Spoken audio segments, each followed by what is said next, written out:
when you're using any CAD applications like Rhino or Revit or AutoCAD or any other CAD application, and you want to bring that into Nira, there's a few settings you'll want to consider. The same goes for any animation tools like Blender or 3ds Max or any other animation type tool. So for this example, I have a very simple 4 megabyte Rhino file that I downloaded off the internet, and I'll just bring this right into Rhino. I'll click OK. Again, very simple. I like this one because it has a nice curved surface, which is something I'll be able to demonstrate inside of Nira. And if I just click here and show rendered, you'll also see it has some very basic materials applied as well. So let's go ahead and switch back to shaded. I'll make a quick little selection, and then I'll go over here and click export selected. So first things first, let me just grab the folder that I want to save this into. Click that, and then I'll also go over here and switch to OBJ. So Nira supports a lot of file formats. For the most part, OBJ is like one of the most reliable ones, especially when you're dealing with bigger models. In the future, we'll have documentation for bringing data in from all applications. But for now, if your application supports OBJ, feel free to go ahead and continue to use that. And then refer back to our documentation to see if there's any changes or suggestions for any other file types. So here I'll just go ahead and start the export. So I'll just call it, export from Rhino. Let me just spell it correctly and click save. So the settings for the most part are pretty good. There's a few you might want to change. For one, the precision here is probably more than we need, actually certainly more than we need. So you can probably change it from 17 digits to 6. There's another option here. It says map Rhino Z to OBJ-Y. And so by default, Nira actually uses Y up as its coordinate system. This gets a little bit technical. Rhino uses Z as its up coordinate system. But in this example, I'm going to be bringing this model into a photogrammetry model, and most photogrammetry tools, actually as far as I know, all photogrammetry tools use Z up. So we actually don't want this. We want to actually keep it in the same Z up, which is what Rhino kind of does. So it's a kind of a confusing checkbox, but basically we want to make sure that the up direction is going to be Z. And you can see that little axis here indicating up is Z. And so let's just make sure to leave it as Z. The next options here we can probably leave. Here we can leave those as well. There's a few settings here you might want to consider changing. Again, this is specific to Rhino, but every free tool has specific settings. For the most part, they should probably all work if you leave them default, but I like to clean things up a little bit by welding some of the vertices that are on top of each other. We'll go ahead and leave n-gons if it just kind of makes things look a little bit more pretty. Certainly want to leave these here, the vertex normals. You may want to consider having vertex colors, but probably not, just because vertex colors typically are not used, especially with most CAD applications. So I would just leave that off as well. It's just going to save on the file size. And if depending on how you're bringing it into Nira, it may actually be even ignored anyway. The main thing is this vertex normals, and we're going to talk about in a second. So let's just go ahead and click OK and export this out. And here we go. We have this OBJ file, again, pretty small. And now we can start the process of bringing this into Nira. So again, we're going to bring this into a photogrammetry model, or I'm sorry, a photogrammetry asset. And we can do it into this one here. So let's just go ahead and click the plus button. And we'll go ahead and just drag and drop this in.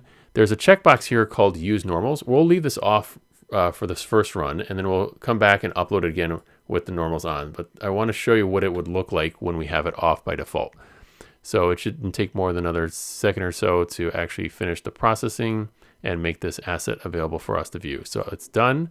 So now I can load this asset, and both the original photogrammetry model should be there, and now I just need a hunt for the CAD model, which I don't really see.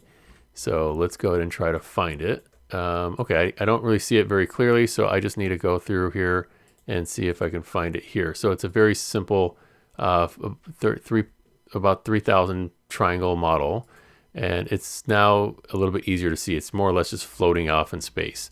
So first things first, there's actually a pretty cool tool in Nira. It's actually hidden for now, but we're going to be exposing it in the subsequent releases. But if you just press the 2 button, it'll bring the transform tool. And the reason it's hidden is because it's a little bit, there's a little bit more work that needs to be done to make it a little bit more foolproof. But for now, you can use it safely. It's just not very intuitive right now. So I'm going to move this to the ground here and rotate it a little bit and position it closer to some of these other buildings. And it's still kind of sitting through the ground, so I probably want to move it up a little bit more, and that's probably good enough. So it's, this looks like some kind of an architectural building. This floor here is not perfectly even, so I can probably rotate it a little bit just to make it look like it's sitting on the ground a little bit better, and that's good enough. The materials probably need some work too. So there was green and red, and I can see a little bit of a faintness to that, but there's some other attributes of this material that didn't come in as much as I like. So I'm going to switch it to metallic and also do the same with the material on this red. So if you just right click on here, you can click select material. And then again, I'll probably switch this to metallic as well. And now you can see I have a closer representation of what we had in Rhino. But what you'll notice is that the surface here is not really smooth. In fact, if I select that again and I change the roughness on this to be a little bit less rough and actually even make this metallic, you can see that we're able to see all the facets that make up this model or this mesh. And that's really not good for what I would like to have as a smooth surface and something that is a little bit reflective. So I'm going to go ahead and save this. Just so I can preserve all the material settings and the transformation settings I applied, all the movements and rotations. And I'm going to go back and then I'll upload it again. And this time I'll enable the normals. So let's just drag and drop this again. And this time we say use normals. It gives you a little warning, basically telling you by enabling normals, we're going to be preserving a little bit more information than we did without enabling normals. And what that means is that there will be more data preserved, which inherently makes the asset a little bit slower to render and a little bit bigger to load. So things will take longer. For a model this small, you literally won't be able to tell. But for very large photogrammetry models, you definitely don't want this on, just because you want to try to strip out as much information as you can while still preserving all the detail. And for photogrammetry models, normals is just not needed. And in fact, when you choose a model to be uploaded as a photogrammetry model, it will actually just ignore the normals altogether. So, but the nice thing about Nira is you can have an asset, and again, this is the same asset that has a combination of a photogrammetry model, which is this base background layer that we have here, and the CAD model, all in one model. And you can see that if I zoom into it now, it has a nice smooth surface. You can see there's none of the facets that we had before on that surface. It's nice and perfectly smooth. So this is the nice thing about Nira. Again, this is more of a CAD model mixed in with photogrammetry model, and it looks just perfect. And just to kind of hone in on why you don't need normals for photogrammetry models, it's just because, the main thing about normals is that it lets you simulate, smooth surfaces like this with nice shading. You can see, the steps here, or the rails that might be here, or the slant that's here has a particular shading model that will let you simulate, smoother surfaces. If I was to enable this to be a little bit more faceted, which is an option you can do here. Where is it here? It is in, I think it's in mesh options. You can say faceted normals. Again, we get back to this. But again, for a CAD model, you want something typically to have normals preserved, and that's what that use normals did inside of the upload options.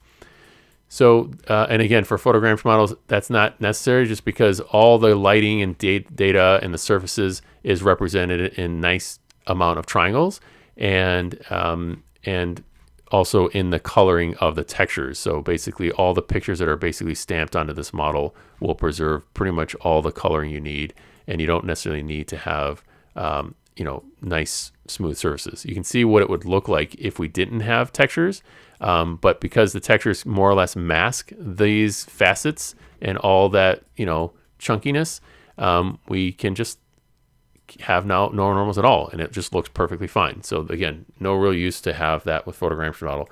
And you would say, okay, well, why not just have it anyway? If you did, you would end up having models taking much longer to load, and also much longer or slower to interact with. They would just be slower to rotate around and orbit through the model. So by stripping that data for models that you don't need, you can zip through it much, much faster and have a much more pleasant experience. And then for data that you do need, you can just enable that use normal options when you upload. I hope that makes sense. This kind of went over a bunch of different tools.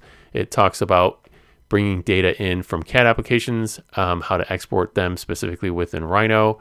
It also brought up the topic of transforming things, and that's not a function or a feature that you see here, but very soon there'll be a button here that will let you select something and just move it and rotate it and and other stuff within the ability to just kind of make general transformations.